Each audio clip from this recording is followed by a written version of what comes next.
Today, by using totally legit and scientific means, we're gonna find out what is actually better, capitalism or communism. We will also recreate a couple of historically accurate events, test both of these sides with realistic, various natural disasters and much more. To start off, I created these two almost identical islands. The left island will be for communism and the right island will be not for communism. Because of the inherent differences between both of these sides, I also decided to wall them off from each other to avoid any potential conflicts that might arise from the very beginning. I personally gave birth to the very first people of communism and capitalism, and I had to give them traits that would represent their sides with historical accuracy. The leader of communism, Kim Il-sung, is content, honest and paranoid. He is fat, but he will live longer than everybody else in his kingdom, and he is also extremely fertile. The leader of capitalism, Elon Musk, is genius, thief, ambitious and greedy. Just like Kim Il-sung, he is also fat, will live for many years to come, and extra fertile to boost the beginning growth of the kingdom. After building a campfire and establishing their kingdoms, now we can create the actual ideologies. For the communist kingdom I chose high tribute and low tax. For the communist culture I chose dense and organized town plan, child labor, patriarchy, diplomacy, but also trade unbroken chain, which as far as I understand makes diplomacy look like it works without it actually working, which is exactly what we need in this case. As for the worldview I went for join or die, ethnocentric and xenophobic with the focus on maintaining their legacy and avoiding any change at all cost. For the capitalist kingdom I chose low tribute and high tax. For the capitalist culture I chose spread out loosely organized buildings, child labor, tower lovers, diplomacy. And as for the worldview I went for ethnocentric and xenophile. And so we got New York and Ping Pong as the first capitals. I know that some people might disagree with the traits that I chose or things that we're gonna put these kingdoms through, so I had to make up all of the names, and as you can tell they have nothing to do with real life. Thanks to Elon, the population of capitalism started to explode exponentially. In about 5 minutes, Elon managed to make 5 children. That's a baby per minute. Meanwhile, Kim was not interested in any of that. On the capitalist side, they already got houses going, but absolutely nothing was happening on the communist side. Anytime I would look at capitalism, I would always see Elon single-handedly multiplying the population of his kingdom. But so far, 6 people on the communist side managed to build a lonely tent, which is a progress for sure. They do look like they're actively working and doing something, so their slow progress is a mystery to me. After looking at how Elon is working hard in this tent yet again, I went back to check on communism. Instead of seeing an increase in population, I saw a decline. Now there were 5 of them. I actually have no idea what's going on with Kim, but he's clearly going through something. He made only 1 baby, meanwhile Elon had 8, and his daily routine consisted strictly of breeding and claiming new territories for his kingdom. Now capitalism had about 30 people, some nice houses, and a farm in an unconventional place. After some more time, communism started to catch up, but only because people decided to take the initiative of increasing population in their own hands. I started to think that no one wants to breed with Kim because he is XXL sized, but then I remembered that Elon is too, so that just raised more questions than it answered. New York was consistently growing and achieved a population of 50 people in no time. We can thank Elon for all the hard work. Being a father to 20% of the population of your kingdom is extremely impressive no matter how you look at it. Communist population was not impressive, but they did build a coal mine as a priority, so the only natural and historically accurate next step was to make more kids to send them there. Capitalism works as expected. We can already see the overflow with gold central storage. Crazy to know that all of this will be used to pay Elon's child support. Eventually Kim had 4 children, but at this point it was just a drop of water in an ocean in comparison to Elon's 11 kids. Capitalism was growing so quickly that they built another village. I made the leader of this village Jeff Bezos, gave him appropriate capitalist traits, and now it's an Amazon. At this point capitalism had 100 people population, meanwhile communism didn't even cross 50. Even though Kim started to catch up to Elon, it was too late and didn't make any difference. It looks like Kim also realized that communism is struggling, so he wrote a book, The Treatise of Mushrooms, Insights into Trade, Gold, Prosperity. Not sure what Kim knows about any of this, but hopefully that will help. After some more time, the capitalist side built yet another village, so now it's owned by Mark Zuckerberg and is called Facebook. Finally, the communist kingdom also started to expand their borders, so now they have the USSR village that is owned by bloodlusting and paranoid Stalin. We will see how that works out later. I gave both capitalism and communism some time to develop, and the difference is massive.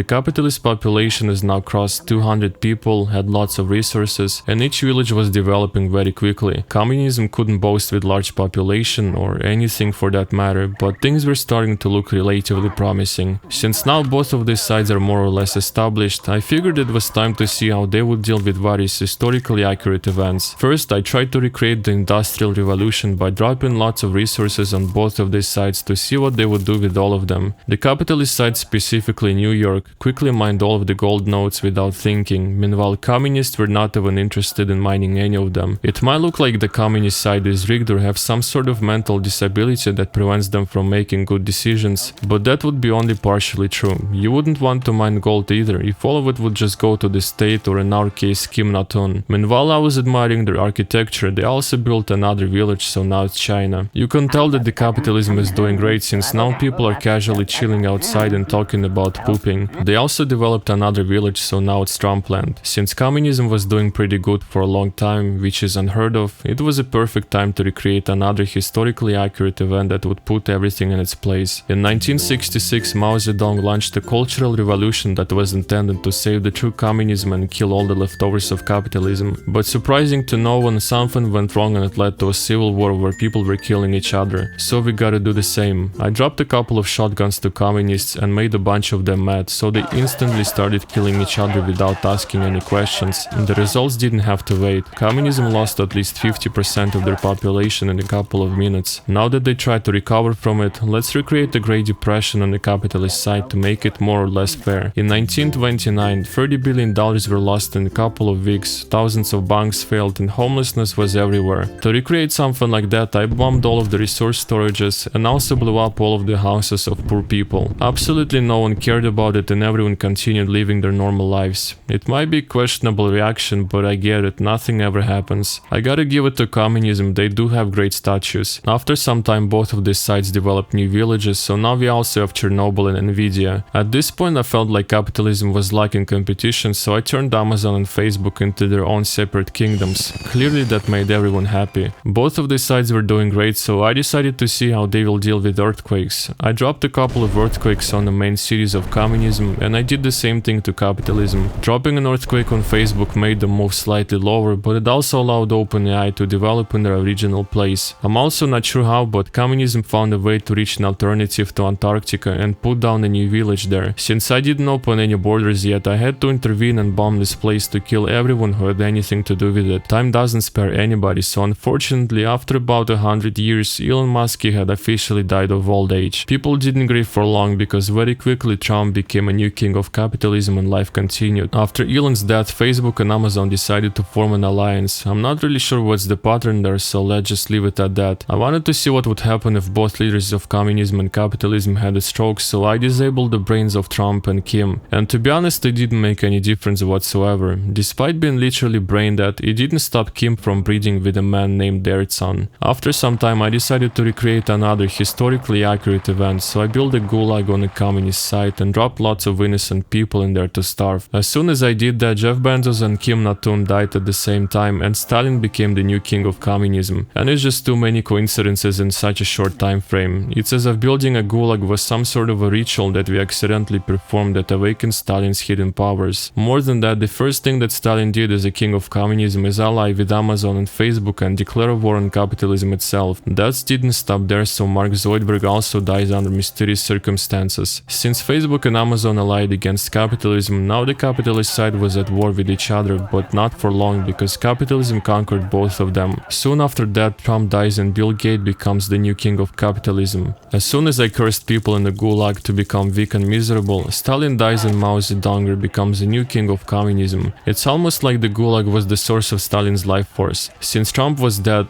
Trumpland became Apple governed by Steve Jobs. Despite such a small amount of available space, Apple was actually doing great. I wanted to test how effective both of these sides could deal with the plague, so I dropped a couple of zombies in China. But my plans were ruined because at this point borders could not hold off the Chinese, so they invaded capitalist island. Chinese communists were practically unstoppable, so in less than a minute they managed to capture Facebook's capital, even though not for long, but trust me when I say that this was a turning point for communism. To create some sort of danger for both communism and capitalism, I created a kingdom of angry stupid orcs at the bottom bottom of the map. I know some people might disagree with historical legitimacy of it, but trust me, it's lore accurate. Capitalism didn't forgive the Chinese for what they did, so they attacked back and captured their capital. At this point I felt like it was time to open borders at the top, to give both of the sides a chance to settle down in Antarctica with lots of valuable resources. To keep Antarctica lore accurate, I also dropped a UFO in there along with some crystal monsters and a mysterious monolith. I replaced the current age with the Age of Wonders, and then capitalists attacked Chernobyl. It would be fine and all, but somehow they got their hands on a legendary blaster that obliterates absolutely everything on its path. Meanwhile, the most powerful weapon communists had was a prehistoric depression-infused wooden bow. Communists also invaded OpenAI, but not for too long. At this point, orcs were doing fine, so I removed all the borders and made everybody hate them just to see what happens. But what happened was not what I expected, because capitalists killed their entire population and captured all of their cities. That was not supposed to happen, so I dropped a couple of napalm bombs on this island so no one would live there. Communists were slowly claiming Antarctica and apparently were making friends with the new kingdom of crystal monsters, so I let them do their thing. Surely it can't go wrong. Eventually I started to miss Kim Jong-un, so I decided to reincarnate him and give him divine powers. Some people might argue the legitimacy of this move, but trust me, this is lore accurate. I'm not gonna sugarcoat it, so I'll just say it as it is. Communism was getting fucked, so I had to intervene and make peace. After reincarnating Kim Jong-un, the first thing that he did was write a romance about his passionate adventures in China. Safe to say we can expect a population boom in the following years. Since communist side had Chernobyl, it would be a missed opportunity to not recreate the relevant historical event. So I dropped a couple of atomic bombs in the center of Chernobyl and spawned a giant acid cloud. Unfortunately, it led to an accident where it reached New York and killed 99% of its population. Communists also fully colonized Antarctica, so I let capitalists have an island at the bottom that they violently took away from poor and innocent orcs. Now that communism again declared war against capitalism, I decided to let them do their thing. As it happened previously, communism also allied with Amazon and Facebook with the slogan, "Yes, we're happy, no complaints here." But if I'm being honest, that sounds like a cry for help. Facebook was the first to go, and Mark Zucker decided to abandon his own kingdom and join OpenAI. With the new forces, OpenAI launched an attack on communists and was actively advancing deeper. But communists from Antarctica were not wasting time and attacked from the top, where capitalists least expected, and successfully killed Mark Zucker. Surprisingly, communists were actually doing great. After Ultra Trump bombed Amazon with meteors, for a very long time they were stuck in a brutal fight with Bezos' Ultra 5000. Ironically, Kim Jong-un Divine Power 9000 was also killed by capitalists while casting one of his divine powers. I guess it's true that with great power comes great responsibility. After a couple of in-game years, Bezos decided to abandon his Amazon kingdom and join Trump in a war against communism. Apparently Bezos was a strong evil wizard, so he started to drop meteors in communist cities and blew up Chernobyl. But for communists it was nothing new. Capitalists were quickly advancing and capturing cities, meanwhile communists were trying so hard to defend the capital. It looks like Bezos dropped another meteor, but this time right at the center of Pyongyang, so it destroyed like a half of it. At this point communists didn't stand a chance, so capitalists easily captured their capital and conquered all of their communist territories. It might look like it was a victory for capitalists and that communism finally died forever, but there was one interesting nuance to that. Even though capitalist kingdom technically won, realistically what happened is that literally everybody on the map was a secret communist. Everyone who could breathe or think was following a communist culture, even if they were born in a capitalist kingdom, no matter if it was Trump or somebody else. So that raises an interesting question. How do you know that you're not a communist?